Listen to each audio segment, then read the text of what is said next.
సింహపురి రాజు వినోదప్రియుడు. అతడికి తన ఆస్థాన విదూషకుడంటే ఎంతో ఇష్టం. ఆస్థాన పండితుడైన రామశర్మకు విదూషకుడంటే అసూయ. ఎందుకంటే ఏ మాత్రం పాండిత్యం లేని విదూషకుణ్ణి రాజు చీటికి మాటికి మెచ్చుకోవడం. ఒకసారి రాజు సభలో ఒక వింత పరీక్ష పెట్టాడు.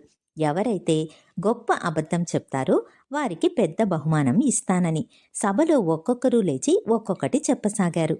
కొంతమంది తాము తెల్ల కాకులను చూశామని, మరికొంతమంది ఎగిరే మనుషులను చూశామని, ఇంకొంతమంది ఏనుగును తింటున్న చీమలను చూశామని. అంతా వింటున్న విదూషకుడు రామశర్మకేసి చూసి, మీరు కూడా పందెంలో పాల్గొంటే బాగుంటుంది అని అంటాడు.